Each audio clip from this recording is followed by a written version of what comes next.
All right, guys, it's on the dot, 6 o'clock. So let's get started. So I'm going to go ahead and introduce our expert here that we've got on hand.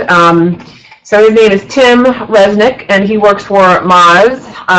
Tim is a marketing strategist and builder of online communities, applications, and e-commerce sites. In 2011, Tim launched AudienceWise, an interactive agency focused on helping news publishers and e-commerce operators drive organic search and social traffic to their web properties. And this company was acquired by SEO Moz, which is now just known as Moz.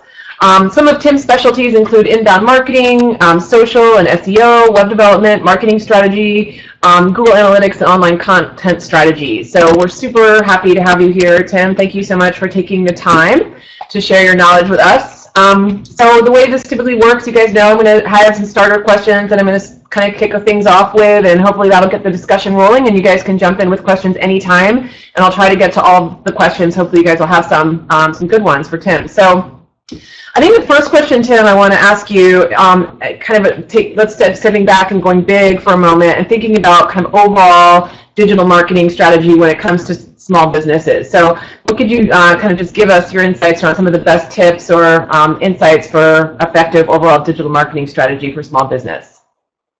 Yeah, sure. First, I forgot I was going to be on video, so I apologize for the super dorky headset. You can see my blazer shirt. Playing tonight. Yay. So general strategic tips for small business owners. So I thought about this a little bit, and really it's, in such a short amount of time, it's really hard to give you really specific tips on what you should do based on your business, because all businesses are different. But there also are some general tips that I'd like to share with you, and some pretty important ones. So the first is really, at the highest level, understanding why you are online and what your overall objective is. Because ultimately, that's where you're going to want to focus your resources, your money, your time. And you want to think about what you're trying to accomplish. So when it comes to building a brewery, what are you trying to do? Are you trying to build your brand? Are you trying to drive people in the door? Are you trying to connect with distributors and restaurants potentially to sell your beer and build that brand recognition? Maybe you're trying to attract employees. There could be various reasons. Maybe you're trying to show off your catalog online. So you really have to consider what you're trying to do online. And even one step further, I would recommend, and this is just fresh in my head right now because we're doing a lot of this at Moz, and we're doing some work around visioning and planning. And we've grown over the last 4 years, 5 years, from a pretty small company, 15 to 20, to about 130. And things have changed quite a bit over that time. And one thing that was never really done up front was thinking about why we exist and the vision of why we're in business. We just happen to create pretty good software tools and have a really good SEO community, so getting customers was relatively easy. But now that we're bigger and we're going through some of these exercises, thinking, why are we here? Why do we exist? What's our true purpose? It's really hard once you've gotten to this level. Even though we're still relatively small, each person that you add to the mix, it gets infinitely more complex. So as you're starting out, I would, and this is not really necessarily directly related to digital marketing, but it's so important to understand why you're in business, why you're going after your dream of starting a craft brewery. And if you can figure out some of those answers of why, then you can start talking about how. And the how is, a lot of that has to do with your operations, how you manufacture and brew your beer, but also how you market and how you build your brand and what you're all about. So it's really important to answer those questions.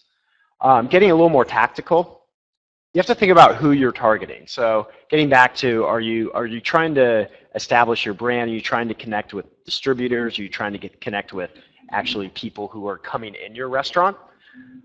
So once you start thinking about that, you can start thinking about the tactics. So if you're really thinking about driving traffic through the door, you're going to take a different tactic than building your brand. And for example, when it comes to digital marketing, if you want to drive people through the door, you want to really make sure that you have your T's crossed and your I's dotted when it comes to local search engine optimization. So, 50% of all searches on Google now are initiated from a mobile device, 50%. And most of those searches are local related searches. So it's people that have local intent. They're looking for a restaurant, they're looking to go grab a beer. So it's so important to get your local search engine optimization dialed in that case. If you are, let's say, really looking to build brand recognition, you probably want to take a different approach, and you want to take more of the traditional kind of word-of-mouth approaches with social media. You want to start building a lot of content and doing a lot of blogging and driving people to your site and getting your name out in the community. And I have a couple other points, but I feel like I'm rambling a little bit now, so I'll let you ask the next question. That's great. That's great. And I think that it's a great segue when talking about local search into my next question, which is the fact that most of the students are planning on starting their own brewery or tasting room, or even a brew pub component. So, as you mentioned, for that, when you're trying to get feet, coming through your door, the local search does become really important. So, and local search has changed over the years, especially like you say that now that it's there are so many mobile searches, and also kind of Google's algorithm getting smarter at being able to detect where people are, so that they don't actually have to even put in a location now. So could you talk to us a little bit about how local search optimization has changed, and kind of what are, for today, what are the key things that you need to consider when it comes to local search? So yeah, it's different from your standard search engine optimization in that really what Google and the other local search engines is trying to do is connect something that exists in the physical world to something in the digital world. So it's actually, for them, it's a much more complicated algorithm, because they're taking physical signals and mixing them with digital signals and then serving up content and making the decisions. So there are so many things that you could check off the list here. But if there was one thing that I'd recommend you do, no matter what, is set up a Google Plus business page. So also known as a local places page, but it's basically your business profile on Google Plus. And that's going to be your hub.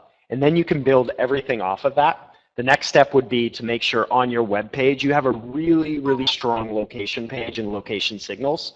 So you do very basic things like make sure that your name and your address and your phone number is on the page, so Google can make that relationship, and make sure that it's the same name, address, and phone number. In the industry, it's called NAP, an acronym, NAP.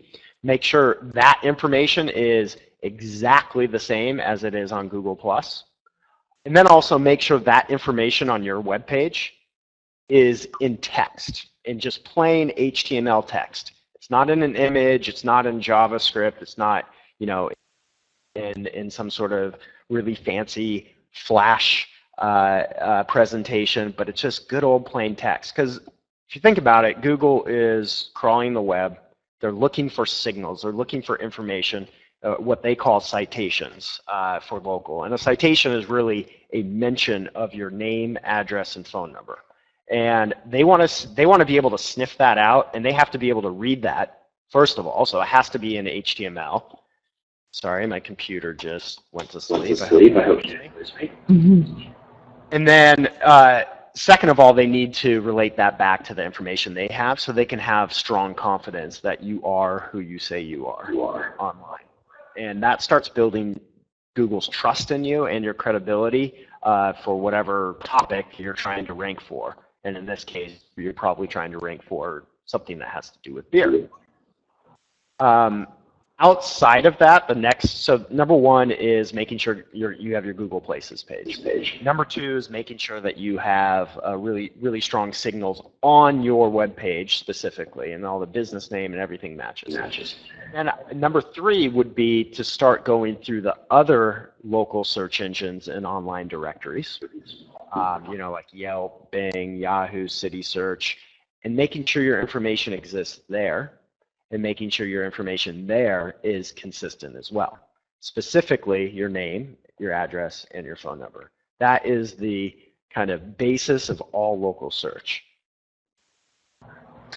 Great. That was a great answer. And so let's broaden the discussion a little bit and just take it to kind of general website optimization. And website optimization has changed also over the years. And how would you advise him, clients that have very little to no budget, minimal marketing budget, how would you best advise them to make sure that their websites are showing up in the big three, Google, Bing, and Yahoo? Like, what are just the bare bones, have to have it? So the most important thing is make sure that Google and the search engines can actually crawl your site. So, the mechanics of the search engine is that they send out these bots on the internet, these crawlers that crawl the site and grab the information, and then they index it. They look at different ranking signals, like how many people are linking to you, and then they make a decision on how to rank you for a specific keyword or topic. So the most important thing to start with is to make sure that they can actually crawl your site.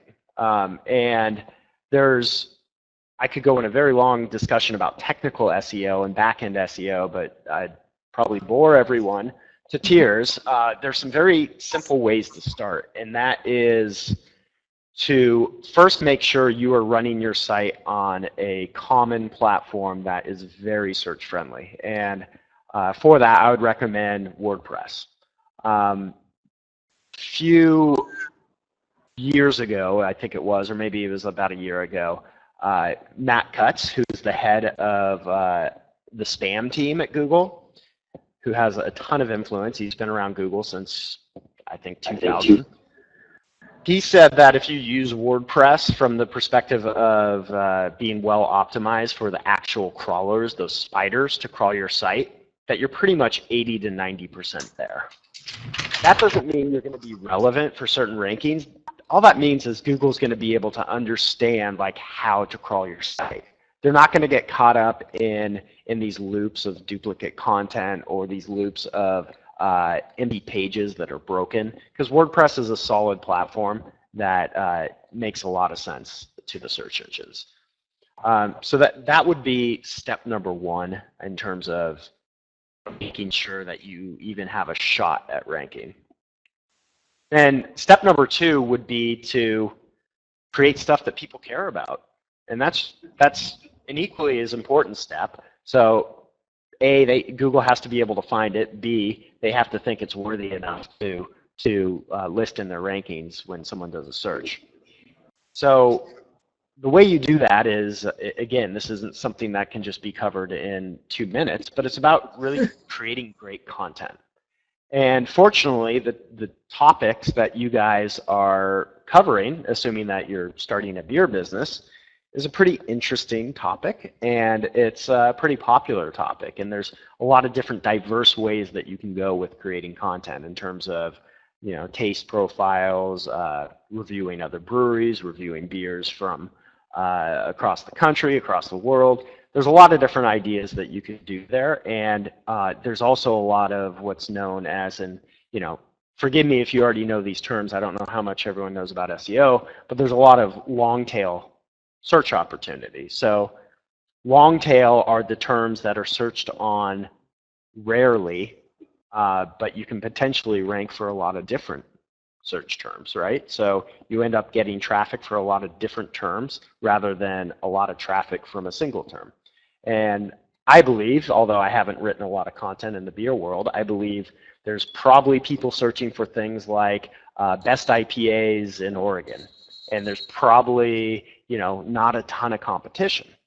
So when you're looking at content to write, look at those markets to understand, those keyword markets, to understand what people search for and how intense the competition is, and then start creating some content, driving some traffic, building links. So if you write great content, people are going to then link to it, which is the most important SEO factor.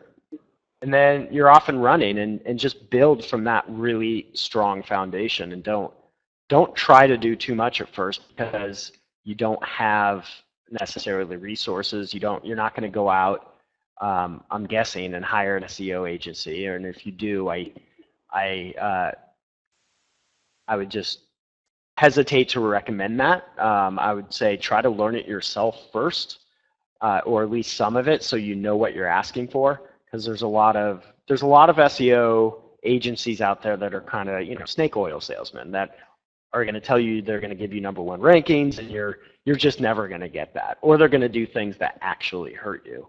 So be very wary of that. Another tip, which I think is really good news for do-it-yourselfers, is that there's so much free information out there about SEO, and you can educate yourself relatively easily.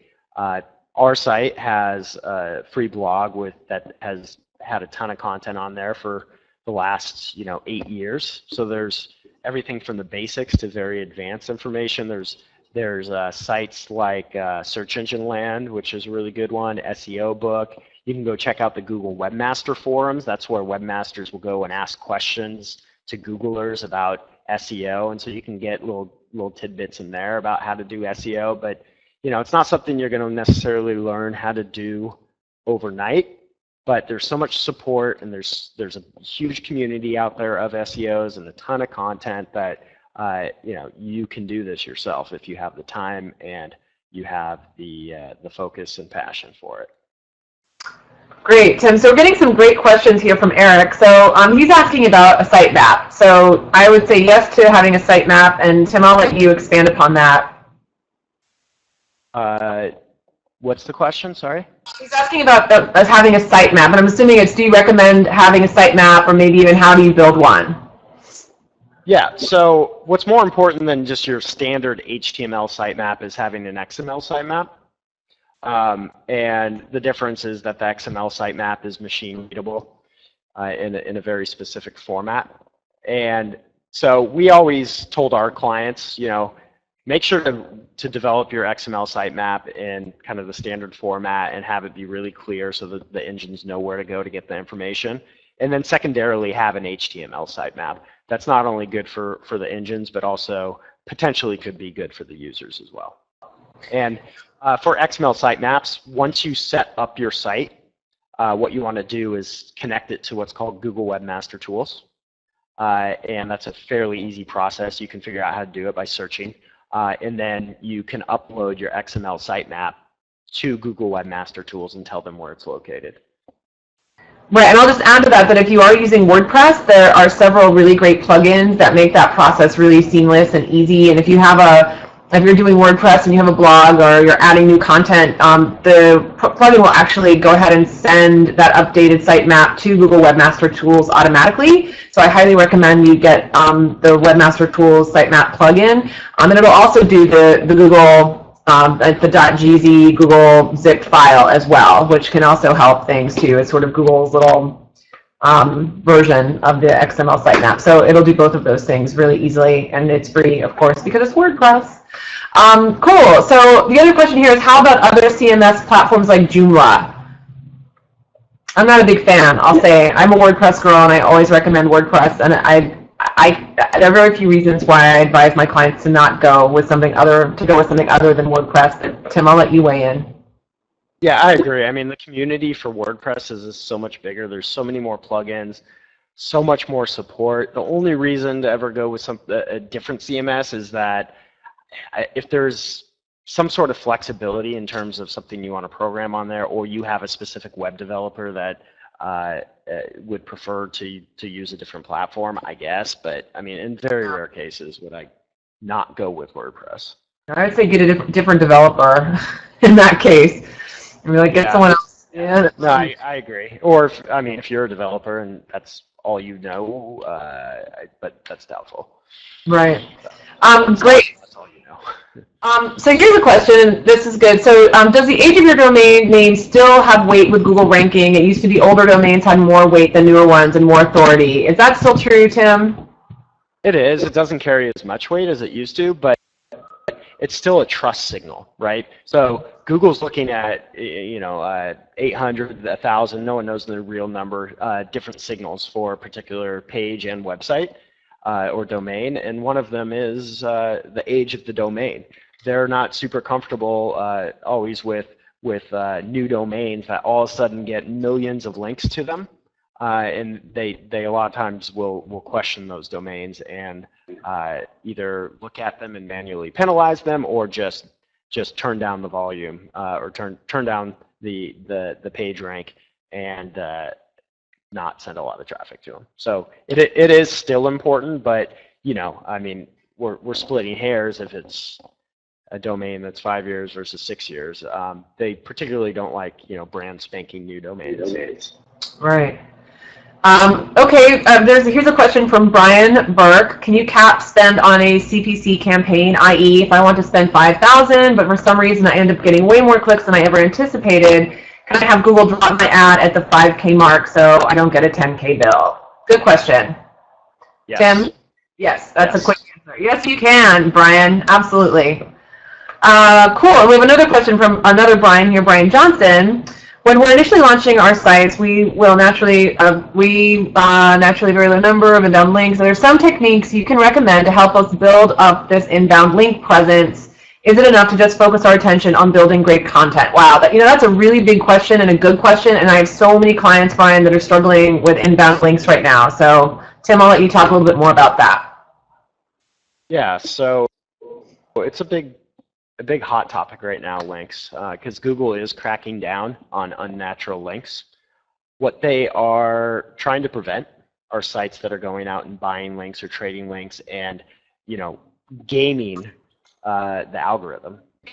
Google's algorithm is still primarily based on the number of high-quality links that you have coming into your site. So it's better. The best way to do it is to build that link profile out naturally. It's really becoming a no-win scenario of doing it unnaturally. So if you're going out and doing a ton of guest blogging and stuff like that, and getting people to link to you with anchor text that has really specific keywords stuff, you're gonna get dinged by Google. So the best way to do it is really just create great content. Find influencers in the area that you are working or that you are writing about. Connect with those influencers via social media. Write about those influencers in hopes that they're going to link to you, or write about breweries that maybe could link to you. But there's still some tricks you can do, and you can be crafty about your strategy of how you acquire those links, but they have to be natural links. Right.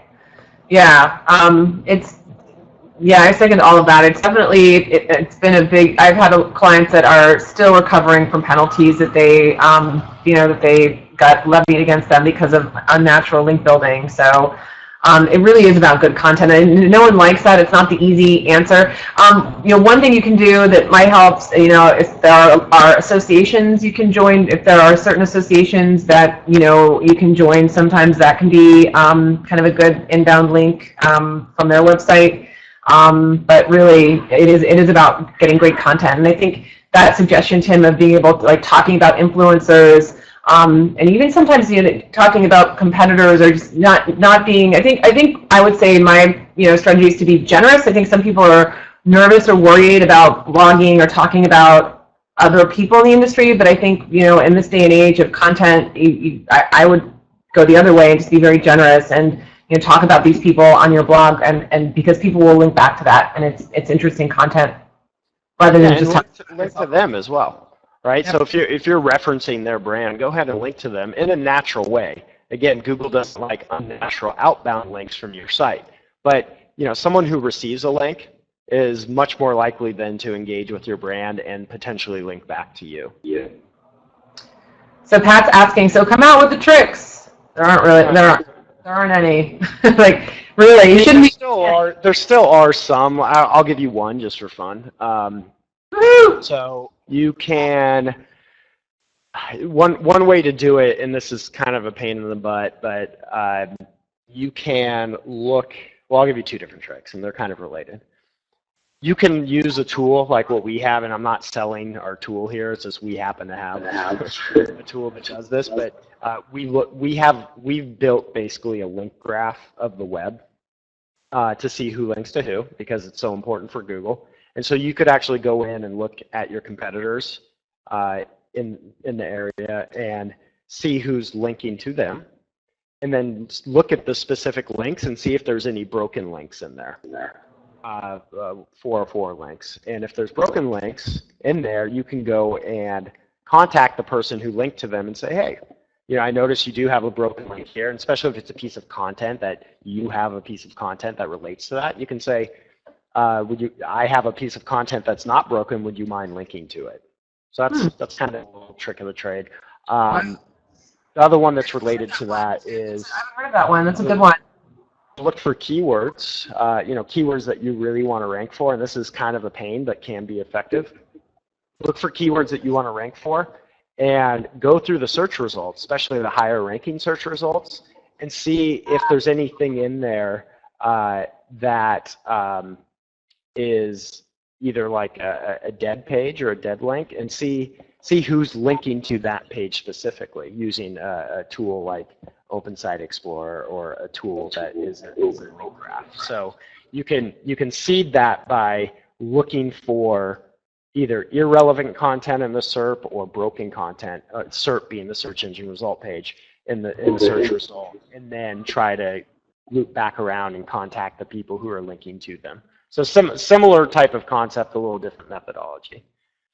Those are great tips, Tim. So thanks for asking that question, Pat. And Bryce is asking, and this is great, this is a topic that I was going to get to, so we can talk about it right now. Do you have any suggestions for us laymen regarding professional assistance? Would you recommend hiring a professional initially, continuously, not at all, etc.? That's a great question. We've already talked a little bit about some of the pitfalls. You have to be very careful about who you're going to hire, but I'll go ahead and let Tim answer that one.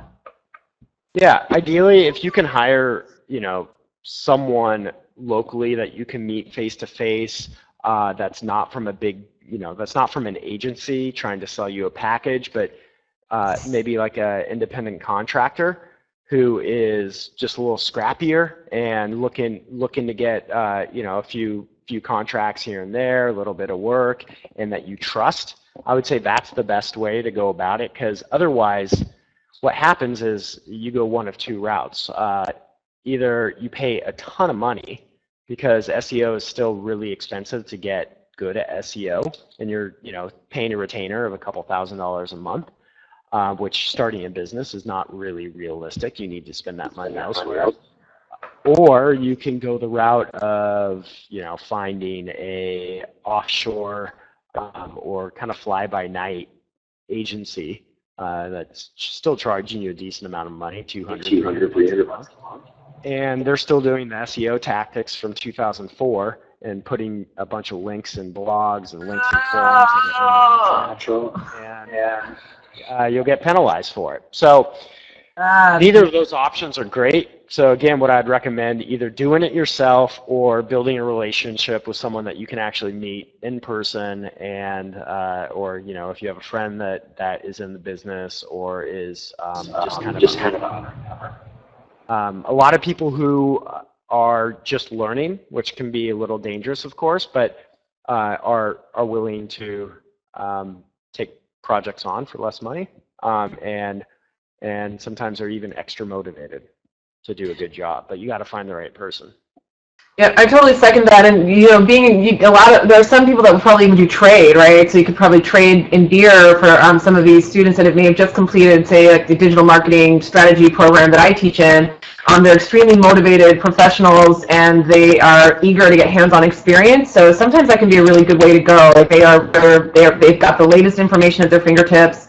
They're very eager to learn. They're smart, and they're willing to do it on the cheap. And I would say someone that is local to you. Like if you're in Portland, we've got a bevy of great students that come out of our program. But probably a lot of different schools around the country do have students that are in that position that are trying to get hands-on digital marketing experience. So I have found that to be a great way to go, especially for small businesses and nonprofits that don't have a lot of big budget for a big-time agency. Excellent. So let's see, next question here from Travis. Should SEO be considered immediately once we open our breweries and brewery websites, or is it reasonable to build up a local buzz around the business before we really dive into this more advanced marketing? Or would you recommend this sort of marketing as soon as possible? So I'm hearing kind of a question around timeline and how you want to prioritize this. So great question, Travis. I'll let Tim give that one a shot. Yeah, so the first thing I would do is right when your brewery opens, you should have a Google Places business page. You should also have a website, but if it was one or the other, I'd say make sure you have your Places page set up because you want to show up on in local searches. And then while you build your website, you should just build in basic SEO. So making sure that you're optimizing, the title tags on all of your pages to fit what you think people are going to be searching for online, making sure the name, address, and phone number, as I mentioned before, matches up with what's on your Places page. So it's really a pain in the butt to build your website, build your brand, start doing all this work, and then have to go back and do the SEO. You want to just build that in as a kind of part of your core marketing competency as you grow. Yeah, I would absolutely agree with that. I think it's probably more expensive and less cost efficient to wait, quote unquote. I think that building into the foundation is definitely the way to go. So Dave, how about co-opting local students? So I think we've kind of already answered that, but yes, I say if you've got a local program that's teaching digital marketing, that can be a good way to go for sure. How about pre-launch marketing? All right, so Pat's asking about pre-launch, so meaning kind of pre-opening, Pat, like before you open your brew pub, is that the general gist of it? Yes. So what do you think about that, Tim? Any suggestions on kind of how to build some buzz before you open? Yeah, I mean that's kind of a publicity activity that aligns nicely with social media. And if you're gonna run social media campaigns or just start finding influencers in your area, you should have a website and you should have a presence or a brand presence online that they can tie into. A great way to find influencers we have a product, and it's actually a lot of it is free. So again, I'm not trying to sell here. It's called Follower Wonk, and Follower Wonk is super cool. What you can do basically is search every single bio on Twitter for keywords, and then it'll rank those people by who has the most social influence on Twitter. So you could look for beer enthusiast or Portland beer enthusiast or whatever keywords you're trying to target or people that you think you would want to get connected with. And then you can actually start targeting those people and following them on Twitter, mentioning them in tweets, just trying to get them to connect with you in some way and building a relationship. There's also another great way to build buzz online is beer is obviously something people are pretty passionate about, and beer blogging is something that there's quite a few people doing, as most of you probably know. Some of you might or might not know there's actually a beer bloggers convention, and the people attending those conventions, I'm sure, would love to write about new beer, would love to have the scoop on a new beer in a new location. So that's just one example, but looking for little niche areas like that and trying to organically build some buzz is a good idea. Yeah, absolutely. And Josie's asking, would you suggest third parties help with the first launch of web pages to ensure SEO? So Josie, do you mean by third parties, you're talking about kind of SEO contractors, I'm thinking is what you mean? So you're asking, should you get maybe some outside help initially to make sure the pages are optimized? So yeah, great question. What do you think, Tim? I kind of go back to the old answer of I would get someone that you can trust and that's going to actually know what they're doing. I'm just concerned with going out and getting a third party to they're going to be either having their sites on a bigger contract than what you want to pay them, most likely, or they're not going to give you what you need and they could actually end up hurting you. So I mean, I am biased towards doing some of the work yourself. I know starting a business, opening a craft brewery or a tasting room is a lot of work, and it's hard to focus on some of the details of SEO. But the more you understand it, the better you're going to be able to hire someone later to do it. And the type of SEO you're talking about, really just getting the foundation right, should not be hard. It's making sure you have the right platform, like the right CMS, content management system like WordPress in place, and then making sure the pages that you create have good titles to them. So making sure that, you know, if you have a couple different beer pages that, you know, for different types of beers or varietals of beers, that you are actually titling them in ways that people are searching for. And there's tools online that you can use to see who searches for what. So I'll just give you one now, which is Google Trends. You can look there and see how a certain term is trending over time. So if, for example, I mean, I'm just coming up with this off the top of my head, so it's not the best example, but if you wanted to see if the term Indian Pale Ale or IPA had more searches, you could go to Google Trends and compare those two terms and say, oh, okay, IPA has more search traffic, therefore I'm going to put the term IPA in my title rather than Indian Pale Ale. Right, and this is such a great segue for my next question, which is talking about keyword research. So, you know, keyword research has also evolved over the years, and I think it still can play an important role in on-page optimization, but with Hummingbird and, again, kind of the algorithms getting more and more sophisticated, keyword research has changed a little bit. So I would love, Tim, if you could kind of give them kind of the 101 overview of how you approach keyword research and kind of why it's important. That would be great. Yeah, I mean, the most important part of keyword research, and this is stating the obvious, but you want to make sure you are actually using keywords that people are searching for. Number one. Number two, you want to make sure that you can actually rank for those keywords, meaning that they're not hyper competitive.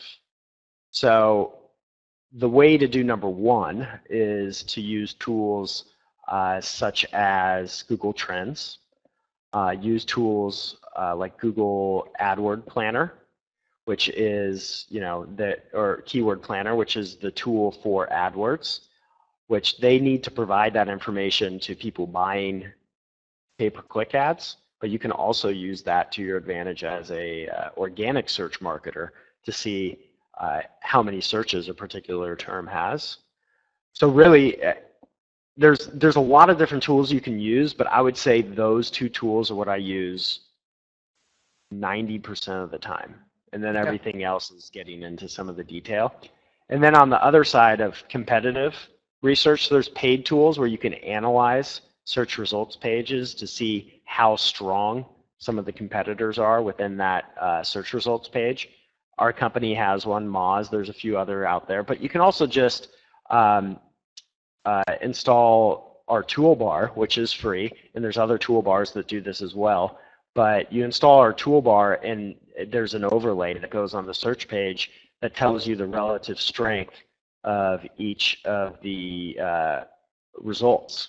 So if you see a result in there that has what we call domain authority, a really high domain authority, that means basically what we're saying is Google looks at this site most likely as being super strong, meaning it has a lot of links. If you see a SERP with a lot of high domain authorities, you're probably not going to be able to rank, and you might want to focus your efforts somewhere else. But if you see one that has relatively low domain authority and you see some pages in there that are ranking that you think you could slide in, you probably want to focus on those pages. So it's really a balance of volume of keyword and competitiveness of that keyword market. Great. So let's talk about blogging for a moment, because when we talk about, having great content to help drive your organic search visibility, and this kind of does tie into keyword research as well, and making sure that you want to be blogging about the right things. But Tim, let's talk a little bit about why blogging is so great for organic search. Yeah, well, the more unique content that you have on your site, the better. That's also where the majority of your links are coming from, and it's also where the majority of your social mentions are coming from, which then drives more links.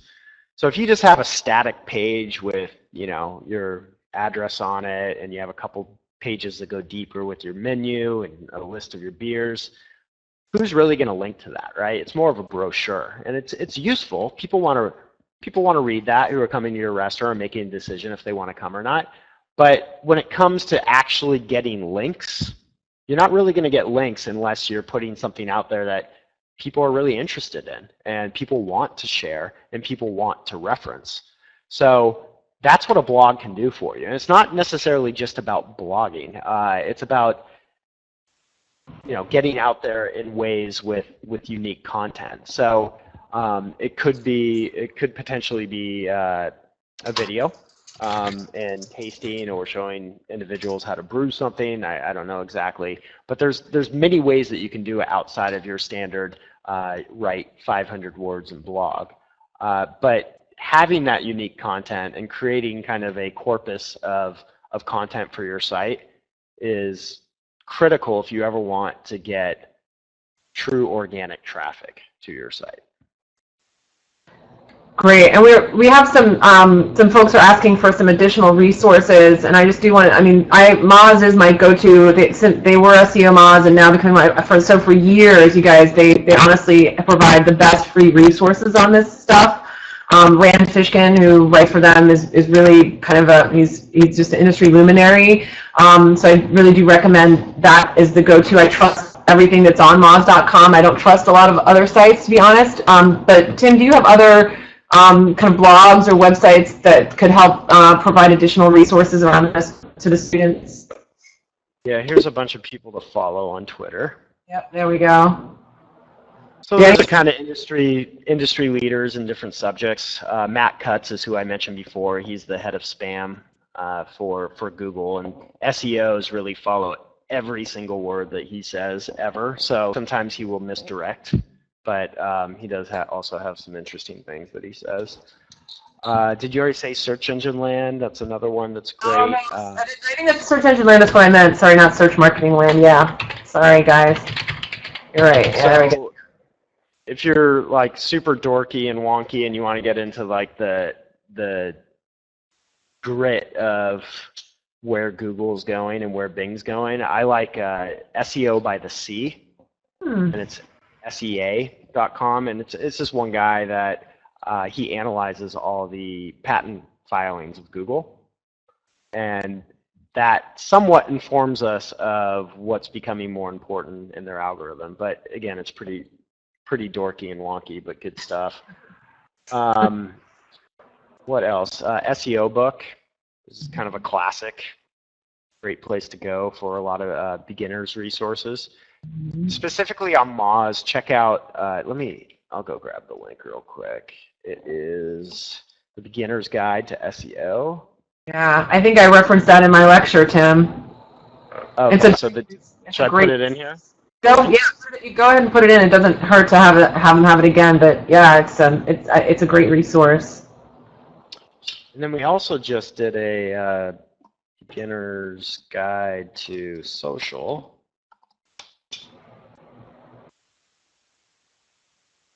There it is. So yeah, I mean, I could sit here and cut and paste things all day. There's just so much out there. But these sites that we gave you and these Twitter handles that we gave you are really good places to start, and you could spend weeks, if not months, going through all the educational material. So let's keep entering your questions, guys. We've got about 15 more minutes, so don't hold back. There's no stupid question for Tim or myself. Just feel free. But I wanted to switch it up a little bit. So most of the conversation we've been talking about has been around organic. Let's just talk a little bit more about paid search, Tim. And from your perspective, when we are, paid search can get expensive. I always like to clarify it's not an easy button. Some people think paid search is just like, oh, I'm going to throw a few bucks at this and all of a sudden get tons of traffic. But that doesn't really work that way anymore. So maybe you could talk a little bit, around your tips for small businesses that might have a minimal marketing budget. When should they do paid search? When do you think it's a good time for them to try paid? So I'm a little biased because I'm more of an inbound SEO, like organic SEO guy. It really depends on the type of business, right? So if you're really just a transactional business where you're trying to drive transactions and conversions, paid search can make a lot of sense right away. The great thing about paid search is you get instant results, right? It costs money. The thing that's not so great about inbound is it takes time. It takes time to build that up, but it also pays dividends because it lasts in perpetuity. If you get something that's ranking for a really strong keyword, it's probably going to rank for that keyword for a long time, and you're not paying a single dime. But it takes time to get there. So I'm guessing most of your business models are about getting people through the door, about branding, not necessarily about driving transactions online. And in that case, I would recommend, starting more with organic and building that. The one thing I'd say to that, though, is that if you are going to spend money on paid search, focus on Google Maps paid search, because that's where it's going to be most relevant, where people are looking for a brewery or they're looking for specifically, a type of beer or whatever.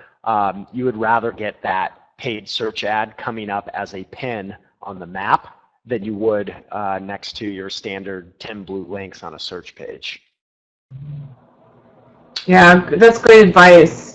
And Google is, so I tell you, sometimes you need a whole user guide to all of the advertising opportunities that are available through Google. I mean, there's more and more added every day. So it's there are a lot of different bells and whistles and levers. And what are your thoughts around outsourcing, something like that? I know that. Do you feel the same way, Tim, around that it's a DIY situation for paid, or do you feel that sometimes you can benefit having an expert kind of guide you through that process if you have enough budget for it?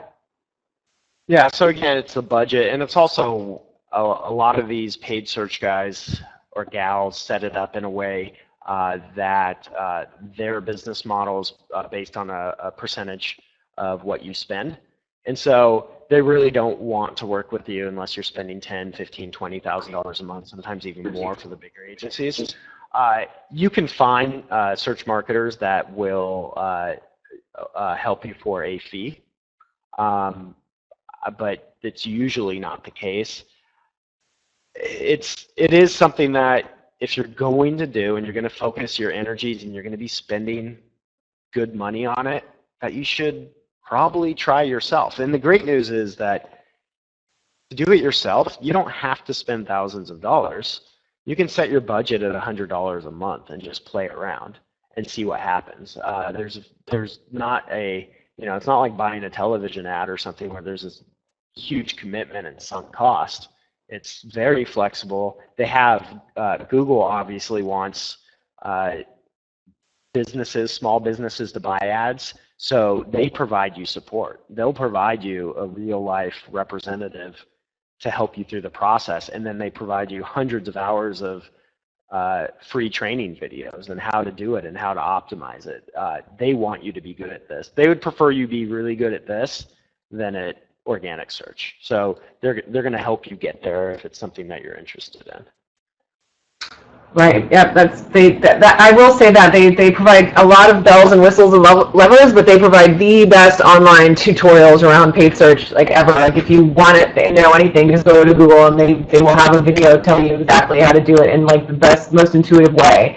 Their training stuff around AdWords is really good. And you're exactly right, Tim. It's because they want you to succeed and spend money on AdWords and succeed doing that. So Christian has a question here. So do you think there could be effective methods for using paid search to support a marketing campaign tied to entering a new geographical market with your product? And so I'm going to let Tim think about that, but are you talking to Christian about a new location? So again, is this kind of talking to you're going to open a brew pub or brewery in a new city, or is this more about trying to have people create a demand for your product where you maybe don't have a geographical location yet? I see those as being a little bit different. But I don't know, Tim, do you want to kind of throw out your thoughts on that question? Yeah, well, if it's for branding, I mean, using paid search for branding is a very expensive proposition. So sure, if you have, you know, a ton of money that you want to throw at it and you're not looking for transactions necessarily, then it's good. But, you know, again, it's going to cost you a lot of money. In terms of trying to establish your location in a new marketing campaign in a new area, again, I would recommend, instead of spending money on your classic paid search, or paid search on the right hand side of the search results or above them, I would focus on maps and buying very specific keywords, really targeting in your keywords so it's relevant to the searcher, and spending your money there rather than anywhere else. Great, and thanks for clarifying, because Christian is saying in his case he would be opening a new location. So thanks for that kind of clarification, Christian. Let's see. Any other questions? I'm not seeing any. I think I've answered all of your questions, guys. So we have just a few more minutes. Just starting to wrap up if there's anything else. I will, so Tim, so we've talked a lot about, you know, kind of, you know, organic search. We've talked a little bit about paid. Let's talk a little bit about what we want people to do when they get to the website. Let's talk about conversions, right? The big C word. We haven't talked about that at all. So give me just like the 5-minute, you know, rundown on kind of conversions and how the best way to kind of get people to do what you want to do when they get to your website. Yeah, so I guess it really depends on, again, going back to my very first question or answer on what's your objective. What are you trying to accomplish? Now, you can set up anything as a conversion or a goal. I recommend using Google Analytics for those of you who don't already, but it's a free web analytics software by Google, and you can set up any page on your site as a goal. So it could be, you know, maybe your initial goal is to really build your newsletter subscriber list. So you can, you know, you can set up that confirmation page that someone has subscribed as a goal. So every time someone enters their email address and hits enter, you have a goal conversion. You can start looking at things, comparing that to percentage of traffic, to traffic from search, and start really dialing in where you put your focus and what pages on your site you put your focus. Now, if you want to get pretty sophisticated and playing with conversions, you can start doing subtle design things to see if it helps increase your conversion rate, like, or maybe not so subtle. Maybe moving the call to action to where someone signs up for the newsletter, or changing the color of the button, or changing the workflow in the process somehow, and seeing if that helps conversions. Now, where you get most of your bang for your buck with conversion rate optimization is for you know, very e-commerce transactional driven sites. So, you know, Amazon has built their business on conversion rate optimization, and they put a lot of effort into it. And you're probably, every time you're on Amazon, you're probably part of some test group and you don't even know it. Now, you're really getting a lot of bang for your buck there, but it's a lot of effort. It takes, not only does it take a lot of effort in building out the programs, but you need a lot of traffic to be able to run statistically relevant tests. And if you have a site that's only getting 10 visitors a day, you can't really come to many big conclusions there about your tests. So I don't know if conversion rate optimization would be relevant right out of the gate for any of you who are building web pages. If there is one area, it could be on newsletters. Well, and this just segue is such a great, so David is asking such a great question. So any good tools to measure the return on your online presence? That is a really good question, David. And I would say Tim has already touched on, you have to have Google Analytics.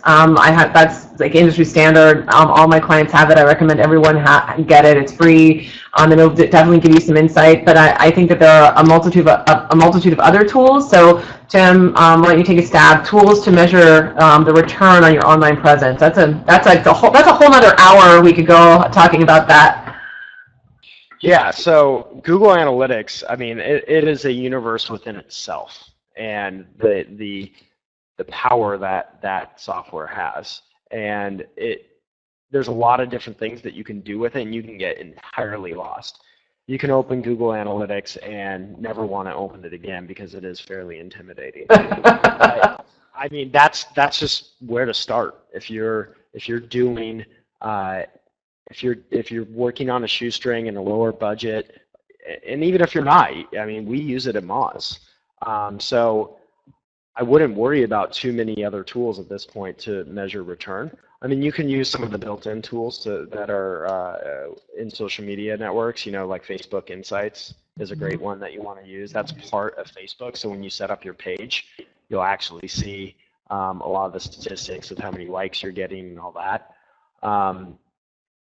Other than that, I mean, really get good at Google Analytics. And then if you start generating content, use some tools like, I'm trying to think of the best one, you know, like something like Hootsuite to measure the performance of content pieces in social media.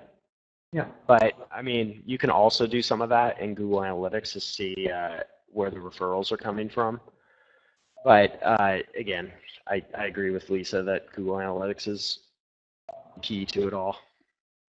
Yeah, that's great. Great answer. I would say one key thing, and you mentioned Hootsuite, if you are, you know, and a lot of you hopefully will be pumping out, you know, really good content via a blog or, you know, using social, because, you know, beer is such a great, you know, subject matter for social media. I think you definitely, it's beneficial to track those links via a link shortener like Hootsuite, for example. They use Alley.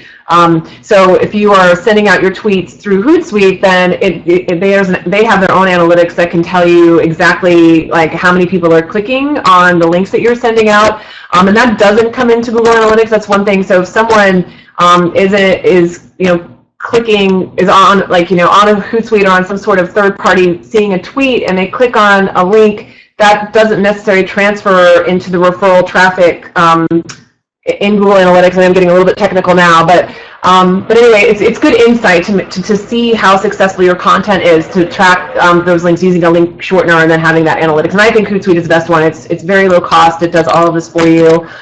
So I recommend a tool like that to help send things out over social so that you can track it and find out what's resonating with your audience, because at the end of the day, that's really important. Pat has a really great question here. We have about 3 minutes. So could you expand on finding influencers, influencer marketing? Yay. Let's talk about that, Tim, for the last little bit here.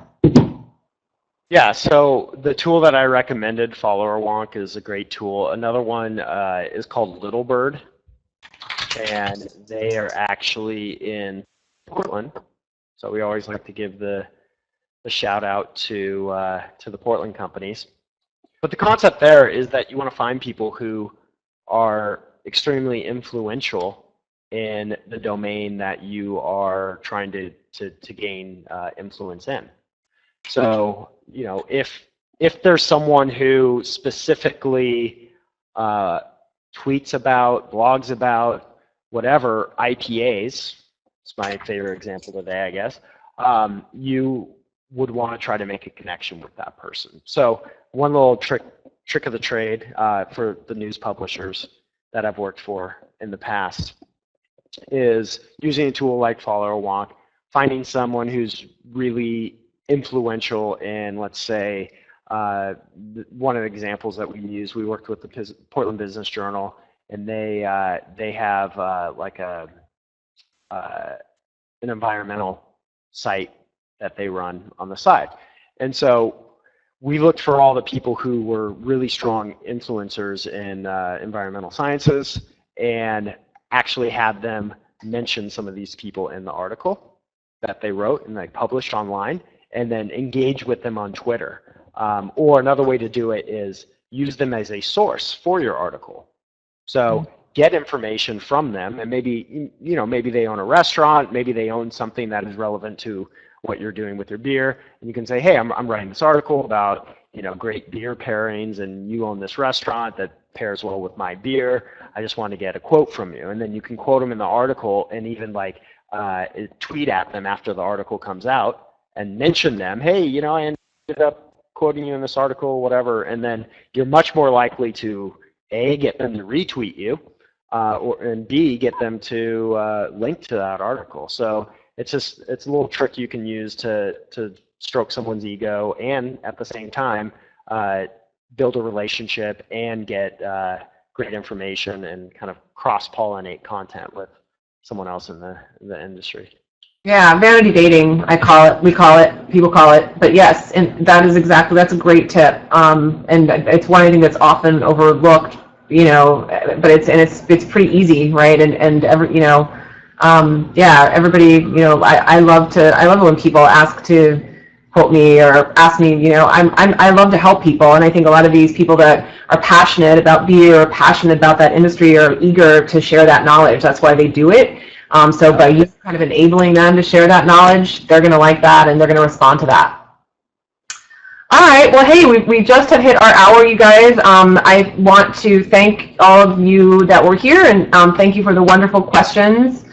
We've got one more live session with me next week, where we've got Carrie Finsand, who actually founded the beer app Tap Lister, and he's going to talk to us all about social media, and beer apps and all that good stuff. So I hope you will join me next week, same bat channel, same bat station. And Tim, I want to thank you so much again for being here. The second go through, I love having you on. I love having you on the show. I love having you on the show, Tim. And love being here. Hopefully you'll come back again next time. So I wish everyone a really great evening, and any questions, post them in the forum, you guys online. Take care, everybody. And Tim, I'll see you next week at the Somies. All right, go Blazers. Bye. Woo! Bye, everybody.